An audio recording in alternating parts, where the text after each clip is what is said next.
اعوذ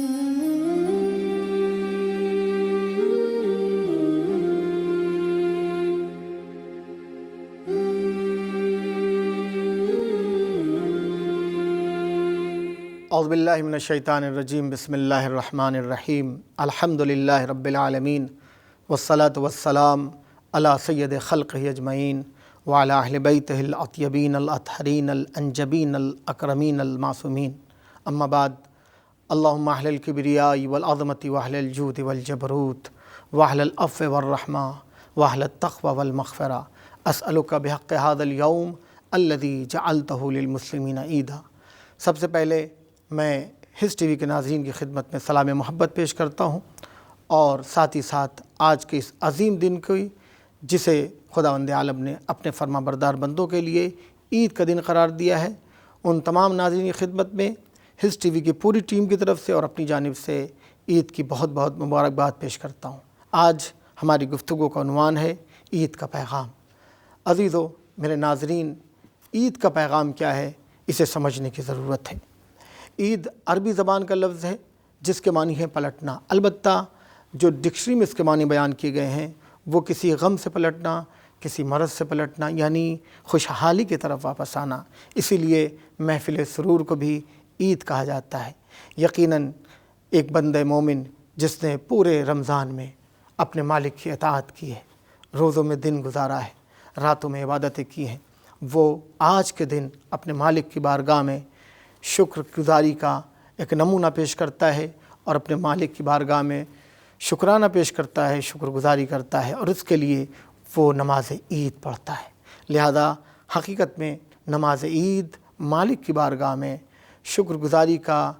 ایک انداز ہے، ایک طریقہ ہے کہ مالک تو نے ہمیں توفیق دی کہ ہم نے ماہ رمضان میں، جو یقینی طور پر تیرے اولیاء کی عید تھا، جس کے لیے امام سجاد نے فرمایا ہے کہ پروردگار، یہ ماہ رمضان نہیں ہے بلکہ تیرے دوستوں کے لیے، تیرے خالص بندوں کے لیے یہ عید ہے۔ یقیناً انسان جب اپنے مالک کی اطاعت کرتا ہے تو وہی اس کی عید قرار پاتا ہے۔ لہذا اس دن ہم مالک کی بارگاہ میں نماز عید پڑھتے ہیں۔ نماز عید جو آج غیبت امام میں مستحب ہے، اگرچہ واقعی طور سے اگر امام معصوم ہوں تو نماز عید واجب ہے، اور واجب ہے کہ جماعت سے پڑھی جائے، لیکن چونکہ اب امام معصوم نہیں ہے تو ہم نماز عید فرادہ بھی پڑھ سکتے ہیں یا جماعت کے ذریعے پڑھ سکتے ہیں۔ البتہ جماعت کے لیے بعض علماء نے شرط لگائی ہے کہ حاکم وقت کی اسے اجازت ہو، تب وہ نماز عید پڑھا سکتا ہے۔ نماز عید کا طریقہ یہ ہے، اگر انسان فرادہ پڑھنا چاہے، سورہ الحم کے بعد ایک دوسرا سورہ پڑھنا ہے، اور اس میں 5 قنوت کیے جائیں گے، اور قنوت کے بعد رکوع اور 2 سجدے۔ اسی طرح پھر دوسری رکعت کے لیے ہم قیام کریں گے، اور قیام کرنے کے بعد سورہ الحم کے بعد کوئی بھی سورہ پڑھ سکتے ہیں، لیکن جس طرح سے پہلی رکعت میں بہتر یہ ہے کہ دوسرے سورہ کی جگہ پر سورہ اعلیٰ یعنی سبح اسم ربک الاعلیٰ کی تلاوت کی جائے، اسی طرح دوسری رکعت میں بہتر یہ ہے کہ دوسرے سورہ کی جگہ سورہ والشمس کی تلاوت کی جائے۔ اور اس کے بعد 4 قنوت ہیں، یعنی پہلی رکعت میں 5 قنوت ہیں اور دوسری رکعت میں 4 قنوت ہیں، اور اس کے بعد رکوع اور 2 سجدے اور تشہد اور سلام۔ اور اگر جماعت سے پڑھی جاتی ہے تو مستحب ہے کہ 2 خطبے بھی پڑھے جائیں۔ اس نماز عید میں جو بنیادی طور سے جو ہم قنوت پڑھتے ہیں، ہم اس قنوت میں جو دعا پڑھی جاتی ہے اس کی جانب اپنے ناظرین کی توجہات کو مبذول کرانا چاہتے ہیں۔ ہم چاہتے ہیں کہ وہ اس دعا پہ توجہ کریں۔ اس دعا میں جو ایک عظیم دعا ہے جو شروع ہوتی ہے کہ پروردگار، تو صاحب عظمت ہے، تو صاحب بڑائی ہے، تو معاف کرنے والا ہے، تو صاحب تقوی ہے، تو پرہیزگار بندوں پر عنایتیں کرنے والا ہے۔ ایک مرد مومن جو آج کے دن دعا کرتا ہے وہ دعا یہ ہے کہ اللہم انی اسألک بحق ھذا الیوم الذی جعلتہ للمسلمین عیدا، پروردگار تجھے واسطہ ہے آج کے دن کا جسے تو نے اپنے فرما بردار بندوں کے لیے عید کا دن قرار دیا ہے۔ اس کے بعد جو دعا کرتا ہے وہ عظیم دعا ہے، اور وہ دعا یہ ہے کہ ان تدخلنی فی کل خیر ادخلت فیہ محمد وآل محمد،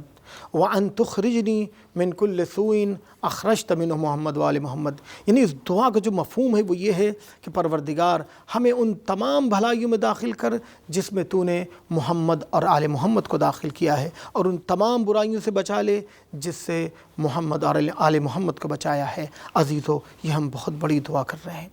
اب کہیں ایسا نہ ہو کہ ہم دعا تو اپنی زبان سے ہی کر رہے ہو، پروردگار ہم وہ تمام بھلائیاں چاہتے ہیں جو تو نے محمد آل محمد کو دیا ہے، یعنی جس میں انہیں داخل کیا ہے، یعنی وہ تمام خیر جو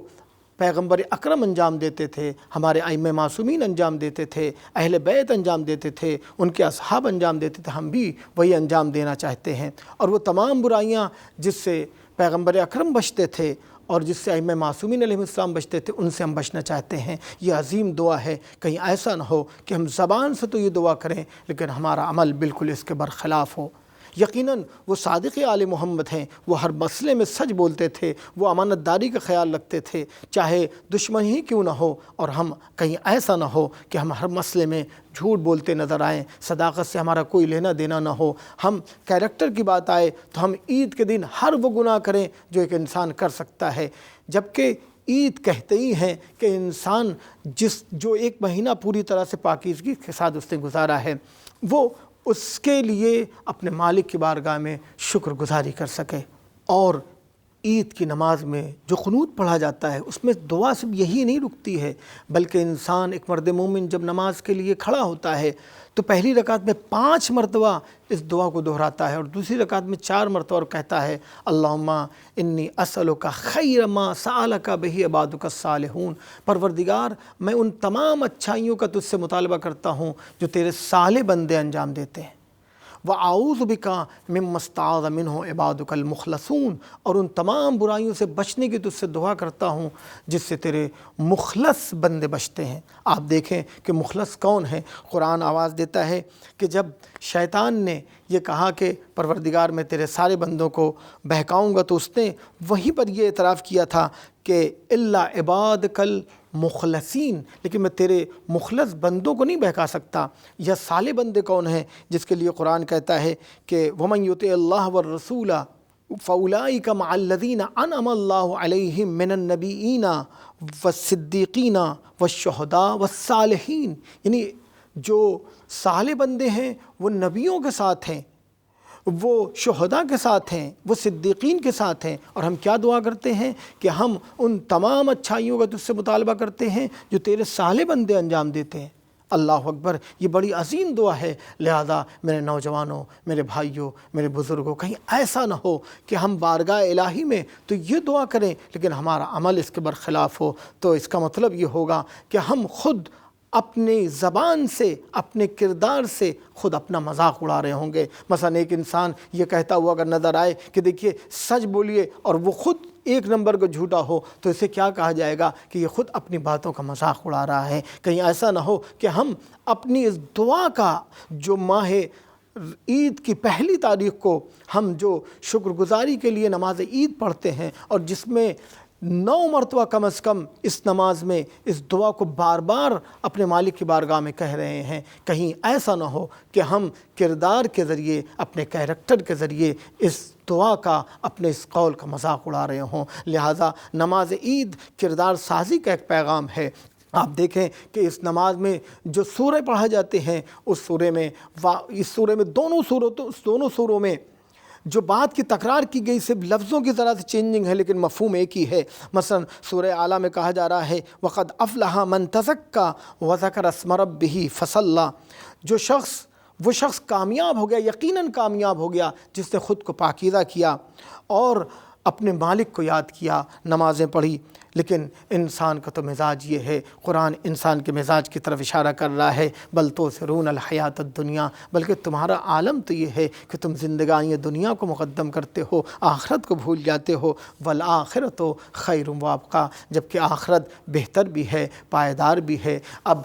انسان اگر عقل کو استعمال کرے، اگر غور و فکر کرے، اگر عقل کی انگلیاں تھام کر اپنی زندگی کے سفر زندگی کو آگے بڑھائے، اپنے قدم کو آگے بڑھائے، تو وہ سوچے گا کہ ہم کس طرح کامیاب ہو سکتے ہیں، کہ جبکہ قرآن نے کہا ہے کہ کامیابی کا نسخہ ہم بتا رہے ہیں کہ تم خود کو پاکیزہ بنا لو، اپنے کیریکٹر کو بہتر بنا لو، اپنے کردار کو بہتر بنا لو، تم خود کامیاب ہو جاؤ گے۔ اسی طرح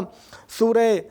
شمس میں بھی قرآن اسی بات کی طرف اشارہ کر رہا ہے، بلکہ قرآن ہمارے اندر جو ہماری فطرت میں، ہمارے نیچر میں، ہمارے اس وجود میں جو اچھائیاں ودیت کی گئی ہیں، جو اچھائیاں رکھ دی گئی ہیں، جن اچھائیوں کے ساتھ ہم اس عالم دنیا میں آئے ہیں، اس بزم آب و گل میں ہم نے قدم رکھا ہے، اس سرزمین پر ہم نے اپنے قدم رکھے ہیں، ہم نے اس دنیا میں آنکھیں کھولی ہیں، وہ اچھائیوں کا راستہ ہے۔ قرآن کہہ رہا ہے فَأَلْهَمَهَا فُجُورَهَا وَتَقْوَاهَا، ہم نے تمہیں اچھائی بھی بتا دی، برائی بھی بتا دی، اب یہ بھی بتا دے رہے ہیں، تمہیں خبر بھی دے رہے ہیں کہ دیکھو کہ جو شخص قد افلح من زکاہا، جو اپنے نفس کو پاک کرے گا وہی کامیاب ہوگا، اور جو ایسا نہ کر سکے گا وقد خاب من دساہا، جو اپنے نفس کو، اپنے کردار کو، اپنے دامن کردار کو گناہوں سے، برائیوں سے، غلطیوں سے، خطاؤں سے، غلط کاموں سے آلودہ کرے گا، دوسروں پر ظلم کرے گا، وہ یقینی طور سے ناکام ہونے والا ہے۔ لہذا میرے نوجوانوں، میرے بھائیوں، میرے چھوٹے بھائیوں، میری بہنیں، یہ یاد رکھیں کہ اگر ہم کامیاب ہونا چاہتے ہیں تو اپنے کردار کو پاکیزہ بنانا پڑے گا، اپنے کیریکٹر کو بہتر بنانا پڑے گا۔ جب تک انسان اپنے کردار سازی نہ کر سکے، اپنے کردار کو بہتر نہ بنا سکے، اس وقت تک وہ کامیاب نہیں ہو سکتا۔ دوسری جو بنیادی بات آج کے پیغام میں، یعنی پیغام عید کے عنوان سے جو میں کہنا چاہوں گا، وہ فطرے کا مسئلہ ہے کہ زکوٰۃ فطرہ کیا ہے۔ اس سلسلے میں ہم اگر بنیادی طور سے 4 سوالوں کا جواب دے لیں تو فطرے کا مسئلہ پوری طور سے حل ہو جاتا ہے۔ کہ سب سے پہلا سوال یہ ہے کہ فطرہ کس پر واجب ہے، فطرہ کب دیا جائے، فطرہ کسے دیا جائے، اور فطرہ کتنا دیا جائے۔ تو یہ اگر بنیادی طور سے ہم 4 سوالوں کا جواب دے لیتے ہیں تو فطرے کا مسئلہ حل ہو جاتا ہے۔ سب سے پہلی چیز یہ ہے کہ فطرہ کس پر واجب ہے۔ فطرہ ہر اس شخص پر واجب ہے جو اپنے سال بھر کا خرچ رکھتا ہو، یعنی فقیر نہ ہو، اس لیے کہ فقیر کی تعریف ہی یہ کی گئی ہے کہ جس کی آمدنی اس کے خرچ سے کم ہو، یعنی اس کا خرچ زیادہ ہو، آمدنی کم ہو، یا جس کے پاس سال بھر کا خرچ نہ ہو، وہ فقیر ہے، اس کے اوپر فطرہ واجب نہیں ہے، اگرچہ مستحب یہ ہے کہ وہ بھی فطرہ نکالے۔ اب اس سلسلے میں جو گھر کا سرپرست ہے اسے فطرہ نکالنا ہے۔ یہاں پر یہ بات یاد رکھنی ہوگی کہ اگر گھر کا کوئی سرپرست ہے جو گھر کے اخراجات کو سنبھالتا ہے، اور مثلا فرض کیے کہ ایک بیٹا ہے جو اس گھر میں کمانے لگا ہے، پیسے کماتا ہے، اس کے پاس بھی مال ہے، وہ مالدار ہو گیا ہے، لیکن جو سرپرست ہے جو گھر کا خرچ چلاتا ہے اسی پر فطرہ واجب ہوگا۔ اگر یہ بچہ، یہ فرزند جو اپنے باپ کا لائق فرزند ہے، وہ اپنا فطرہ خود نکالنا چاہے تو وہ فطرہ نہیں نکال سکتا، اور اگر نکالے گا تو باپ کے اوپر واجب ادا نہیں ہوگا، مگر یہ کہ یہ باپ سے کہے کہ میں آپ کی طرف سے فطرہ نکال رہا ہوں، اپنا فطرہ آپ کی طرف سے نہیں، وکالت لے لے گا تو پھر ایسی صورت میں باپ کو فطرہ نہیں نکالنا ہوگا۔ اس بات کی طرف متوجہ رہنے کی ضرورت ہے۔ اسی طرح فرض یہ اگر کوئی ادارہ ہے، کوئی تنظیم ہے، کوئی کمپنی ہے، وہ اپنے ورکرز کو افطاری دیتی ہے اور سحری دیتی ہے، تو کیا اس کے اوپر فطرہ واجب ہوگا ان تمام ورکرز کا؟ نہیں، اس کا فطرہ واجب نہیں ہوگا، اس لیے کہ فطرہ واجب ہونے کے لیے ضروری ہے کہ وہ اس کے روزانہ کے اخراجات، یعنی کھانے پینے کے اخراجات برداشت کرتا ہو، تب اس کے اوپر فطرہ واجب ہے۔ اسی لیے اگر کسی کے ہاں کوئی نوکر کام کرتا ہے، کوئی مثلا کوئی خاتون کام کرتی ہے، کوئی انسان کام کرتا ہے، یا کسی نے مزدور کسی کو بلایا ہے اپنے کام کرنے کے لیے، اور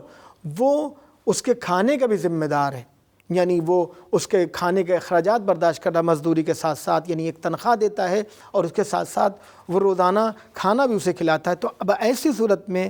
اس شخص کو اس نوکر کا، اس مزدور کا، اس کاریگر کا بھی فطرہ نکالنا پڑے گا۔ ورنہ اگر ایسے ہمارے یہاں مزدور کوئی کام کرنے آیا ہے، کوئی کارپینٹر کام کرنے آیا ہے، کوئی بھی کام کرنے آیا ہے، اور وہ ایک مزدوری لے کر چلا جاتا ہے، یا کوئی ایک نوکر ہے اپنے گھر پہ کھانا کھاتا ہے اور ہم سے ایک سیلری لیتا ہے، تو اس کا فطرہ نہیں نکالنا ہے، لیکن اگر وہ ہمارے یہاں کھانا کھاتا ہے تو پھر ہمیں اس کا فطرہ نکالنا ہوگا۔ اسی طرح یہ بات یاد رکھنی چاہیے کہ اگر کسی کے ہاں غروب سے پہلے کوئی مہمان آ جائے، غروب سے پہلے، بشرط ہے غروب سے پہلے اگر کوئی مہمان آ جائے اور وہ اس کا اخراجات یعنی کھانے پینے کے اخراجات برداشت کرتا ہے تو اس مہمان کا بھی فطرہ اسے نکالنا پڑے گا۔ اسی طرح اگر کوئی لڑکی اپنے باپ کے گھر سے شوہر کے گھر جاتی ہے اور وہ غروب سے پہلے اپنے شوہر کے گھر پہنچ جاتی ہے تو ویسے صورت میں فطرہ جو ہے وہ شوہر پر واجب ہوگا۔ اسی طرح یہاں پر ایک بات کو اور متوجہ کرنا چاہتا ہوں کہ جو لوگ روزے نہیں رکھ سکے ہیں انہیں ہر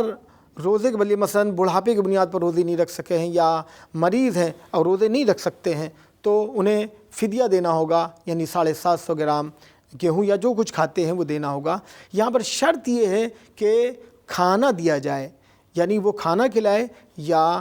گیہوں دے یا جو بھی چیز وہ کھاتا ہے وہ دے، اور اگر پیسہ دیتا ہے تو اسے وکیل بنانا ہوگا کہ تم اس کے ذریعے سے غذا خریدو گے۔ لیکن فطرے میں ایسی کوئی شرط نہیں ہے، فطرے میں 3 کلو کے قیمت کی بنیاد پر جتنا پیسے بنتے ہیں وہ دیے جا سکتے ہیں۔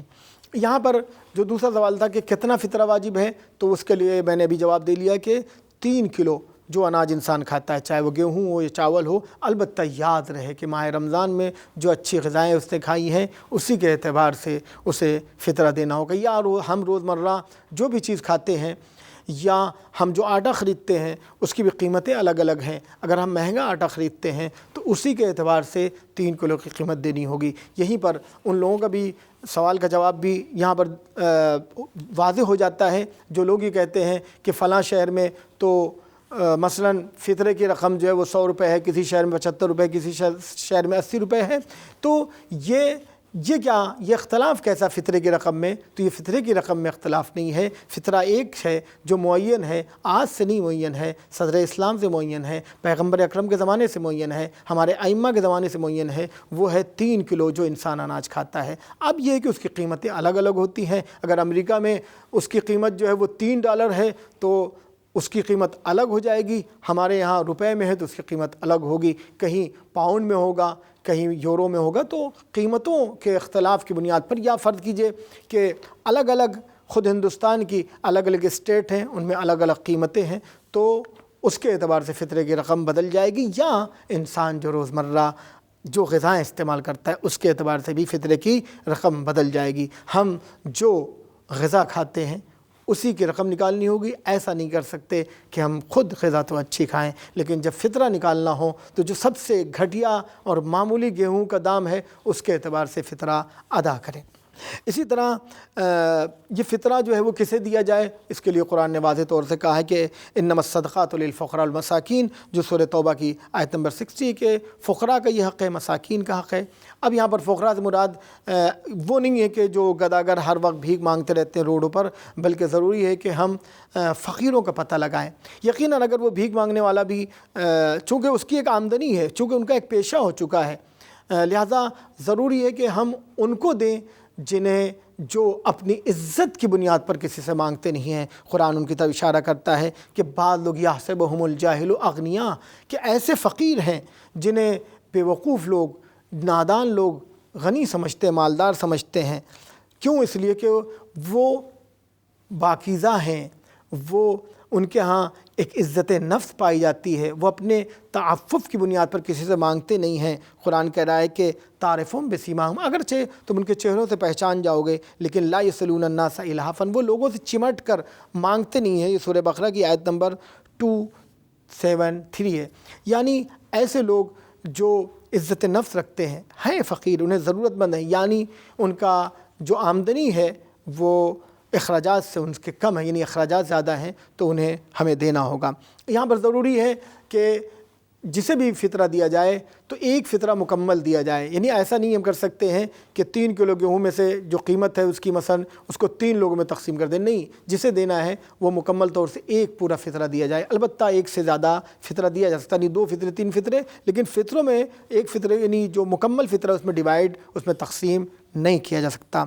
اسی طرح سے چونکہ دامن وقت میں گنجائش کم ہے، لہذا میں چاہتا ہوں کہ زیادہ سے زیادہ باتیں آپ کی خدمت میں پہنچا دوں کہ جو فطرہ نکالنے والا ہے اس میں علماء نے سادات اور غیر سادات کا ہی فرق رکھا ہے، یعنی جو لوگ اولاد پیغمبر ہیں اگر وہ فطرہ نکالتے ہیں تو وہ غیر سید کو بھی دے سکتے ہیں اور سید کو بھی دے سکتے ہیں، لیکن اگر غیر سادات ہیں تو وہ فطرے کی رقم جو ہے وہ سید کو نہیں دے سکتے ہیں۔ اسی طرح اگر کوئی شخص جس کے ہاں ایک مہمان سید ہوا ہے، یعنی غیر سید ہے اور اس کے ہاں کوئی مہمان آ گیا جو سید ہے،